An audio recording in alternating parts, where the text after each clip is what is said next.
Eight class बेटा, ये आज की वर्कशीट है आपकी, वर्कशीट नंबर 33। 3 तारीख की वर्कशीट है। हम लोग सामाजिक विज्ञान में इतिहास का टॉपिक पढ़ रहे थे। राष्ट्रीय आंदोलन का संगठन 1870 से 1947 तक। इसमें पहला है जन राष्ट्रवाद का उदय। 1919 के बाद अंग्रेज़ों के खिलाफ चल रहा संघर्ष धीरे धीरे एक जन आंदोलन में तब्दील होने लगा। मतलब जो एक अंग्रेज़ों के खिलाफ आंदोलन चल रहा था वो अब लोगों का आंदोलन बनने लगा, क्योंकि इसमें किसान, मजदूर, आदिवासी, विद्यार्थी, महिलाएं सभी लोग इस आंदोलन से जुड़ने लगे। और जब ये आंदोलन चल रहा था उसी टाइम पर प्रथम विश्व युद्ध भी हुआ, तो इसका प्रथम विश्व युद्ध का भी इस पर प्रभाव पड़ा। अब क्या प्रभाव पड़ा वो हमने आगे पढ़ना है। सबसे पहले इस युद्ध की वजह से रक्षा व्यय में भारी वृद्धि हुई, क्योंकि युद्ध है तो युद्ध के लिए रक्षा में बहुत खर्च करना है, सैनिकों पर खर्च करना है, गोला बारूद बंदूक पे खर्च करना है, तो रक्षा व्यय में भारी इजाफा हुआ।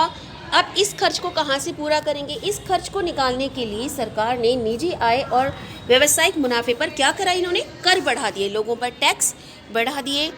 सैनिक व्यय में इजाफा तथा युद्धक आपूर्ति की वजह से ज़रूरी जो कीमतें थी उनमें उछाल आया। मतलब जब आपने रक्षा व्यय में खर्च करना शुरू कर दिया, कर बढ़ा दिया, तो क्या हुआ? जो ज़रूरी की चीज़ें थी उनकी कीमतें बढ़ गई। औद्योगिक वस्तुओं की मांग में वृद्धि तथा अन्य देशों से भारत आने वाले आयात में कमी के फलस्वरूप भारतीय उद्योगों का विस्तार हुआ। अब जब युद्ध था तो बाहर से सामान नहीं आ पा रहा, तो क्या किया जाए? तो यही भारत में ही जो है वो क्या खोलने लग गए? उद्योग खुलने लग गए, उद्योगों का विस्तार होना शुरू हुआ। युद्ध की वजह से सेना में सिपाहियों की भर्ती की गई, जिन्हें दूसरे देशों में युद्ध के लिए भेजा गया। युद्ध के लिए सिपाही चाहिए, तो गांव-गांव जाकर लोगों को ज़बरदस्ती सेना में भर्ती किया गया। वापस आकर सिपाहियों ने साम्राज्यवादी शक्तियों के शोषण को विस्तार से बताया और भारत में औपनिवेशिक शासन का विरोध किया। जब सैनिकों को भर्ती किया गया, सैनिक बाहर युद्ध लड़ने के लिए गए, उन्होंने वहाँ देखा किस तरह से शोषण कर रहे हैं अंग्रेज़, और वहाँ के शोषण को उन्होंने आकर अपने देश में बताया। 1917 की रूसी क्रांति के कारण किसानों और मजदूरों के संघर्षों के समाचार और समाजवादी विचार बड़े पैमाने पर फैलने लगे थे, जिससे भारतीय राष्ट्रवादियों को नई प्रेरणा मिली। ठीक है, तो ये कुछ पॉइंट्स हैं, छोटी सी ये वर्कशीट है।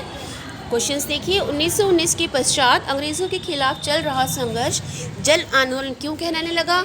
इसलिए कहलाने लगा क्योंकि इससे आम जनता जुड़ने लग गई, किसान जुड़ने लगे, महिलाएं जुड़ने लगी, विद्यार्थी जुड़ने लगे, सिपाही जुड़ने लगे।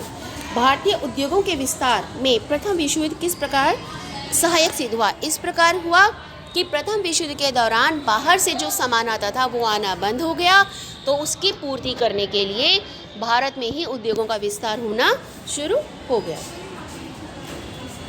तीसरा क्वेश्चन है कि प्रथम विश्व युद्ध और 1917 की रूसी क्रांति ने किस प्रकार भारत के राष्ट्रीय आंदोलन पर प्रभाव डाला? किस प्रकार प्रभाव डाला कि प्रथम विश्व युद्ध में जब सिपाहियों को ज़बरदस्ती भर्ती किया गया और सिपाही युद्ध करने के लिए अन्य देशों में गए, तो उन्होंने वहाँ देखा कि किस प्रकार जो औपनिवेशिक देश है वो अपने उपनिवेशों का शोषण कर रहा है, और यही बात उन्होंने आकर अपने देश में बताई, जिससे लोगों में राष्ट्रीयता की भावना जागी। इसी प्रकार जो 1917 की क्रांति हुई, वहाँ पर उन्होंने जब देखा कि किसानों और मजदूरों के संघर्षों को देखा, जो समाजवादी विचार थे वो वहाँ से उन्होंने देखे और उन्होंने ये अपने देश में बताए। इस तरह से उनको राष्ट्रवादियों को जो है वो नई प्रेरणा मिली। तो ये आपकी वर्कशीट है, सभी बच्चे इसको ध्यान से करेंगे और लेसन ज़रूर पढ़ेंगे। सभी बच्चे अपना रीडिंग स्किल सुधारेंगे और लेसन ज़रूर पढ़ेंगे।